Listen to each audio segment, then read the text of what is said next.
Welcome. Attention, please. Welcome aboard. Welcome to the No Comfort Zone podcast. It's time to get out of your comfort zone and live on purpose. Broadcasting to the world from Rockford, Illinois. This is your wake-up call. Warning. You are the solutions to all your problems. Stop thinking average. Become the hero version of yourself.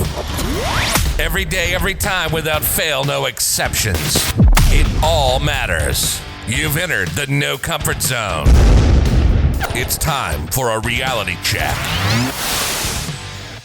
So, Rob, we've known each other for how long? 5 years plus. Yeah, it's had to be 5 years. And I remember the first time that you had come into when we had crossed paths, you were actually, I was really intimidated because you've done the one thing that I was not able to accomplish at that point in my life. And you were a sales trainer, you were a manager, you had really high ethics, which I think we were all on the same page there, but you were an author. Tell me about that book. Absolutely. And you're right about the ethics. And that's one of the many things that you and I share in common. And I think that's outstanding. The book was Beyond the Walk Around. And that was a long time in coming. And actually it was published in 2014. And it was basically just something that was a combination of all the ideas, philosophies, concepts that I had put together over the past, I would say 6 years even. And we can get back into that at certain time whenever you say it's okay. Mm-hmm. But the fact of the matter was I decided I had a little bit of time off. And I said, hey, let's go ahead and put together a book. I'd always wanted to do that. I had dabbled in it in college. And I got into the car business in 1991, kind of put things aside. And there are many people out there that said that, hey, you should have been an academic. I have no regrets. The car business has been wonderful to me, and I'm going to combine them both now, and that's where I am. I'm combining academics and I'm combining the car business in an effort to help and influence other people. Right on, because it's funny you say that. That's one thing that we've never said to your face. I don't think it was ever really talked about too much, but you're like the professor. You know, I don't mind that at all. I kind of love it.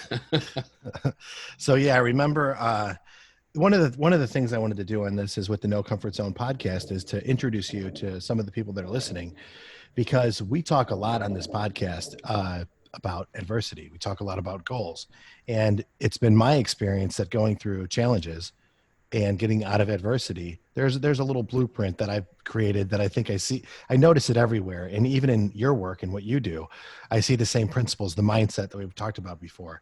But, you know, so in 1991, you get in the car business. Why on earth would anybody want to get into a business where the customers don't necessarily like you that much? The managers back then, I know, because I was in the business too, don't treat you very well. And quite frankly, it's hard to find really good ethical salespeople. So why would you cross over from whatever you were doing and get into the business in 1991, which was not an easy time, by the way? There was a recession going on back then. It was not an easy time at all. You're correct. I was a lighting fixture sales consultant at the time.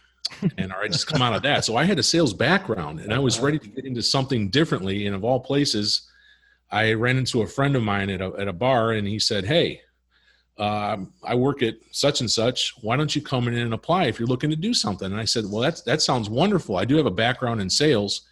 Let's go ahead and give that a try. So I went in and I interviewed with 3 gentlemen, outstanding gentlemen. And the last one, my buddy said, how do you do? And the guy said, loses the earring. So I do remember that. So I lost the earring, and it started in 1991, way back then. But the light switch did not get flipped, Dan, until probably 94, 95. What do you mean? Well, what I mean by that is I was winging it. I thought it was a stopgap. I thought that it was something that people just did. I saw so much turnover in the business.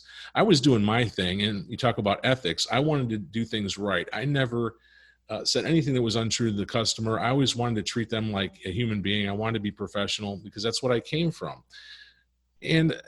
But something never really mixed for me. And I was like, I'm going to go do something else. But then something flipped. And what it was a sales manager of mine. And this is where I wanted to get more influence. That's why I wanted to get into sales management, because of this gentleman. I had a hot lead. I thought it was a hot lead on a Corvette. And back then, I'm telling you, you want to sell a Corvette for sure. But the fact of the matter is that I had a great visit with the customer, did everything I thought was right, except get the phone number. But being a big mouth as I was, I said to my manager, I said, I got a hot lead on a Corvette. Well, mistake or not, he said about 4 hours later, so what did you do with a follow-up on that, and when's he coming in? Of course. And I said, well, I'm really sorry, but lost the phone number. How'd that go over? Well, thank God they liked me quite a bit, again, because of the background and the ethics and the hard-working part of it. Well, kind of hardworking, but we'll get into that later. But the fact of the matter is they liked me, but he did tell me this. He said, well, maybe you'll have a day planner at your next job. Oh, wow. Did you lose the job? No, I did not. Okay. Maybe he said other job, but either way, he goes, I hope you have a daily planner at your other job. And he allowed me to make that error knowing that I wouldn't make it again because I knew the severity of it. And that's where I wanted to have the influence over other people, because I think he changed me. I think that he flipped the switch. How old were you? I was 28 years old. Okay. So let me ask you this. So you're in a position you influence people. You're in a position you've authored now 2 books, and you have people that are where you were at back then. They're at the start of their retail sales, their automotive journey. How do you apply those lessons that you learned from your manager, your mentor, let's call him? How do you apply those principles? And what are those principles that you learned from him that you transitioned into the people that you were training and teaching? Well, one of the biggest things would definitely be organization. That's huge. And I've learned from you also is follow-up. Follow-up's enormous, but we don't want to be too cliche here. I did learn some principles that I applied in the books. And the number one thing is the sales consultant's confidence level. I had to be confident. Mm-hmm. I had to be confident. I was doing the right things, saying the right things all the time. Wait, can I ask you something about that? Absolutely, you can. This ties into what I talk about here and what we've talked about here before. And I want to get your point of view on this specifically because you brought it up. And this is ideal, is we talk about a person going from, let's say, not being aware of where they're at and now transitioning to a little bit of confidence. Now they go from confidence to conviction. And what I've recently learned since we've last seen each other about 3 years ago is there's another level now, and that's called certainty. And confidence to conviction to certainty. So you said that you started out in the beginning and you were practicing, you were doing things the right way. You had the confidence. How'd you get that when you're new at something? Well, like I said, I had the experience in the past of closing big contracts with respect to lighting fixtures. I knew it could be done, but it still seemed to be an overwhelming task because, as we all know, the car business in itself is, I believe, a separate entity. Mm-hmm. Yeah, I think it's a little bit different than most as far as a sales endeavor. So there's so many different variables that are involved that you have to learn all of these things, and experience is the most important thing that there is. You have to dive in. You have to stay at a certain place for a period of time. You have to gain that experience. You have to know what to say and what to do on a consistent basis. But that's where the confidence comes in. Okay, the confidence comes in. Also is customer comfort. Now, if you're not able to make your customer comfortable with you, they are not receptive to what you have to say. So no matter how good you are, no matter how you're able to counter their concerns, they won't listen to you unless they are comfortable with you. So you do have to have that. And a lot of people have to practice that. That's not inherent. That's not something that comes naturally to a lot of people. So that's something that we work on. But as far as certainty goes, as far as confidence and certainty, I understand entirely because you go from a beginning point where I started at 25 years old to wondering how is anybody going to spend tens of thousands of dollars with me, to knowing 3 to 4 years later that they will. And that was the biggest thing, is knowing that they will do that. And there was a lot of areas of development that I had to go through to get that confidence level. I was always a product guy. My failure was asking for the business. Mm-hmm. Really? I was a product guy. I would be able to talk my way around a vehicle. The walk-arounds were pristine. It was absolutely wonderful. I tell you everything you need to know about an automobile. But when it came to, can we go ahead and do the paperwork, or can we go ahead and continue with this process? It wasn't me. I didn't ask that question. And all of a sudden, you find out, well, why am I only selling 6 or 7 cars? As soon as I started asking that question with confidence, okay, you look at a double, triple volume, all of a sudden that kicks in. And then, then you have the certainty that, yeah, I'm going to be able to do that. We've actually had the experience to co-train and co-manage some really good people in our industry, from the day that they showed up, like Luke. Remember when Luke showed up? I do. Yeah. I do. That was a guy who just really wanted to do anything. He just wanted to be successful, whether it was you training him or me training him or us working together with him, whatever it was. He just wanted to get there, and he was going to get there. The nice part is he did it the right way. And the best part, I think, which is even more important, is he did it, when I would call it the easy way, the right way. Mm-hmm. And, when you wrote your book, when we first met and I found out that you were an author, like I told you, I was highly intimidated by that. And then what's really cool about that is you see somebody who is an expert. You're an expert by definition. You wrote a book about the subject. You're an expert. And when you take that expertise and you apply it to a sales floor, I saw the impact that you had. So I want to ask you this, Rob. So let's just say that somebody wanted to learn how to retail. They wanted to learn how to sell cars. Or if there's somebody out there that's in a dealership group and they wanted to get a hold of you, how would they go about doing that? They could simply go on to hamiltonsalestraining.com. There's contact information there. There are videos. There are some old podcasts. I need to learn from you. And I'm grateful again that you're having me on here right now, because I listen to your work and I'm extremely impressed and a bit intimidated also a little bit now. So, but the fact of the matter is that I'm going to learn to go ahead and utilize that. But I've also done workshops. Mm-hmm. I have workbooks. I have a number of different things. Now, yeah, you have an outstanding seminar book for sure. Thank you. And anybody can call me too. And I am easily accessible. Mm-hmm. I can give you that number. That's, do you mind? No, right on. Go for it. Yeah, it's 815-988-1297. You can call at any time. I'm on LinkedIn, so you can contact me through that or just, ask for an invite. I'm happy to have everybody on, because I want to learn about everybody's concerns and their questions. I want to know about that because I get better. Mm-hmm. And I got better being a sales manager. I love being a sales manager. I love working with sales consultants. That's where I get my kicks. I've had opportunities. You have too. You currently do. I really love being a sales manager, and I don't mind letting people make mistakes. So true. That's where you grow. Right? That's different. Mm-hmm. Allow them to make the mistake, but correct it quickly. Yeah. But that's a big key as far as coaching goes too. And there's differences between coaching and management. There's differences between leadership and management, and you speak to that quite mm-hmm. a bit. So, with this is a shameless plug at this point. This is really, I wanted to introduce you to the people that are listening here, and it's growing a lot faster than I ever thought it would. I didn't understand the median of podcast, and it's pretty. The people that listen to podcast they're just dialed in. They reach more for information.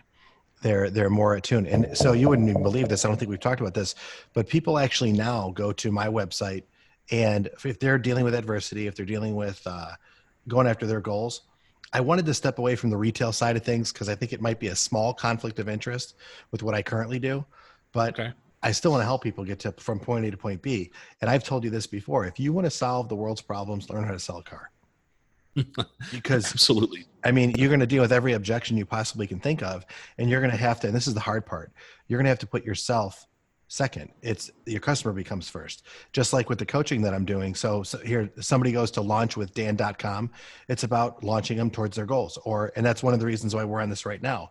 I know you as a good person. I know that you have a good book. I know you're dynamite as far as a trainer goes, and I know you can have an impact on a young salesperson or a person who's trying to think, what do I do next in my life? Well, they can try automotive sales and they can reach out to you. So that's what it's about. That's what this whole thing's about. I keep saying it on my podcast. This whole thing's about helping people. Absolutely. Absolutely. And one of the neat things is as I listen to your podcast and your product, if I need a jolt, if I need a boost, and I'm not just saying this, if I need something for 7 or 8 minutes that will ground me again, because Lord knows it's hard. Life is hard. Mm-hmm. Anybody that thinks life is easy, mm-hmm. they need to rethink themselves. They need to reinvent themselves, because it's not. You take a look around you. You talk about selling a car and solving the world's problems. One thing that you ought to mention is we meet all the personality types too, don't we? We sure do. Yeah, we sure get them do. all. We get them all, and you have to learn how to deal with them all, or you're not going to succeed. You're just not. You can't negate a personality type. You need to learn how to wrap your arms around it and them, and make them comfortable, and have them listen to what you have to say, and ask them for the business and earn that. So, yeah. Pretty dynamite stuff. So, we talked earlier today, and I said, when we were going to do this, totally transparent, you had mentioned, I had asked you the question, what do you do? Why do you do this? And you had mentioned it's because of influence. Yes. Talk a little bit more about that. I didn't put a timer on this, but we got about total of 30 minutes to do this. So if you could explain a little bit about that when it comes to influence, because I think, Rob, that's what I think. I'm in a position right now. I meet a lot of people that are dealing with some adversity right now, some nasty stuff that I can't help with. I have to direct them somewhere else. There's other people that are dealing with self-inflicted things like I went through. There's also some people that just want to prove themselves, like I did in the automobile business when they told me I was too stupid to sell cars. It was like, game on. I'm like, I'll prove you all wrong. So I read every book I could on the subject. But this is interesting. So in 91, you get in the business, 5 years into it. Sounds about right. You got the light turned on, and then now you're managing, training, writing. What drove you to do all that? What was your goal? What did you knew where you're at, and you knew where you wanted to go. What is that now? What does that mean to you? Well, I've had to reinvent myself several times over, and you can do that no matter what your age, no matter what your station in life, is you can reinvent yourself every single day. I recall a podcast too. You mentioned a check every 15 minutes, if I recall properly. Oh yeah, all the time. Yeah.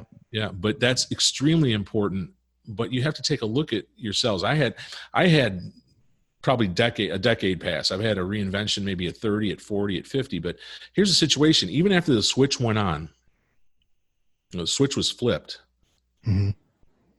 All of a sudden, and here's an interesting point. It seems like a little thing, but back then they had demonstrators. You get to drive a car, you're supposed to show the car and sell the car and turn your inventory, turn the demonstrator as quick as you can. But I had a car, so I didn't have to want for that. They decided to get rid of that.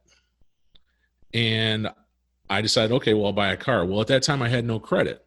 Didn't realize that was important. I was irresponsible. Didn't understand life. Wasn't aware of what was going on. Well, I had to become aware very, very quickly. And I had to identify certain things in my life that weren't right. And when I couldn't get a car and couldn't get to work anymore, that wakes you up pretty quickly. So what I did was I decided, okay, well, another facility was, asking for my services. They had demonstrators. So what the easy path would have been to go to the other facility, get the demo, continue driving, continue in the same direction I was going. Yeah. Wrong path. What'd you do? Take the meaningful path, the challenging path. I stayed with where I was, and I tried to rent an apartment that was close to work so I could walk. Well, kind of a funny thing. You needed credit back then too to rent an apartment. So I was turned down for that. Wow. So I had to go ahead and revisit it. And I pled my case, and I got the apartment. It made good on it, and walked to work. And had people pass me that were at the facility see me walk to work. And what goes through your head at that time? What went through my head? Was it going to be embarrassment? Was it going to be humiliation? Could have been pangs of that at certain times. But overall, it was character building. It was, okay, guess what? This is what your price is. This is what you're paying for this now. And you're going to pay for it. And you're going to get done with it. And in 6 months, I bought a car, and everything was fine, and credit was starting to become established, and it takes time. But all of a sudden, then I wanted my path to lead into management. And then as it led into management, it led into training. And as we move forward, it's all about influence. As a manager, you have a little bit more influence than a sales consultant does, depending on your management. As a general sales manager, you have a little bit more influence than a sales manager does. As a general manager, a little bit more yet, but not more than the ownership does, as we know. So the fact of the matter is that I wanted to continue with the influence. And as a sales trainer, my influence can spread very, very quickly. And that's what I'm looking for, because I want to help people. Yeah. I want them not to have to go through what I did. I want them to be confident when they come to work every day. I want them to know. You talk about certainty, Dan. Yeah. I want them to know that they can succeed that day, because that's the way that it happens. right. In the world of the immediate gratification, it's so important. So, you know, it's crazy. I just did a podcast the other day. I recorded it in the basement. I'm trying to do more of that. And the one I just did was about paying your dues. And it's funny, that one's going to be probably loaded up before we actually do this one. So people will hear it before we actually post this.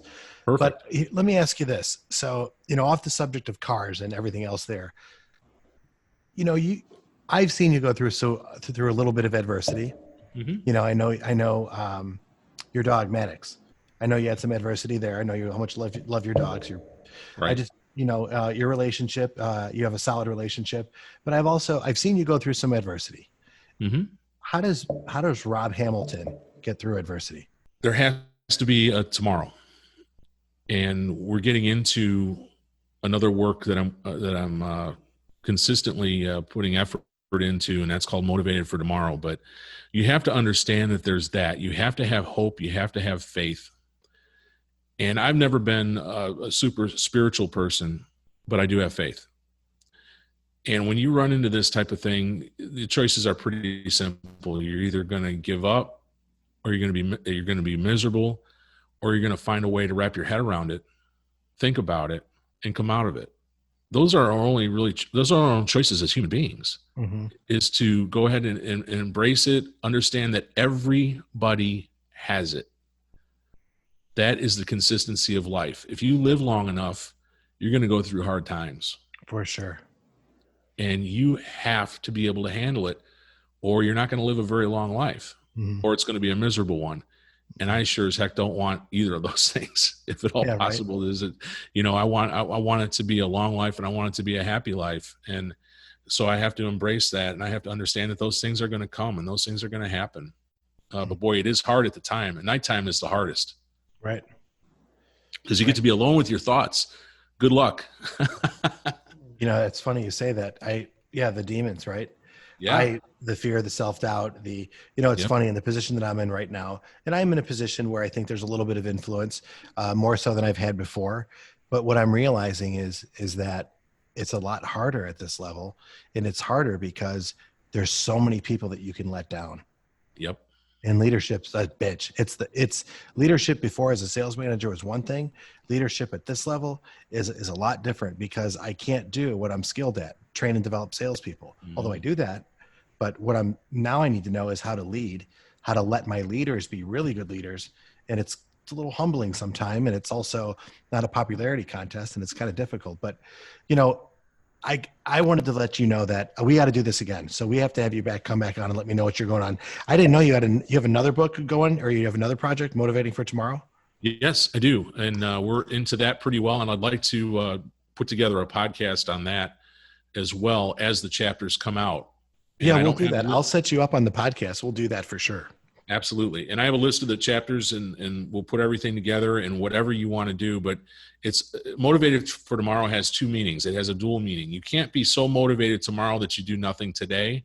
And yet, if you're not motivated for tomorrow, you have nothing to hope for. So think about that for just a bit.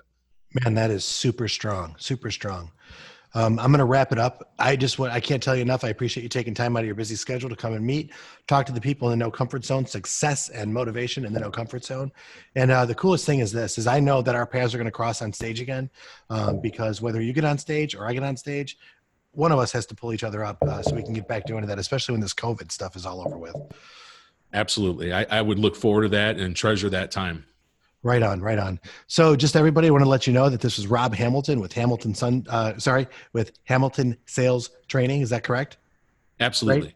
Right? And could you give your phone number one more time? Absolutely. Thank you. It's 815-988-1297. So please call anytime. That's pretty bold out there to put your phone number out there. But the coolest thing is people listening to the show are super cool. And if somebody's reaching for information, I know they're going to reach out to you. So what I'm going to do is sign off, and I appreciate everybody listening. And I can't tell you enough, listening to somebody like Rob, where his journey started from and where he's at now, and authoring 2 books. motivating for tomorrow. This is really important. This is one of those moments in life where you get a chance to cross paths with somebody. And what ends up happening is it gives you that opportunity to see where you could go or what the potential is. And that, my friends, is when you get out of your comfort zone and when you live on purpose. Say goodbye. Want more of the No Comfort Zone? You can follow Dan on Instagram and Twitter at NoComfortZone1. Bye. Or on the web at thenocomfortzone.com. Bye-bye. Bye-bye. Thanks for listening to the No Comfort Zone podcast. Bye-bye.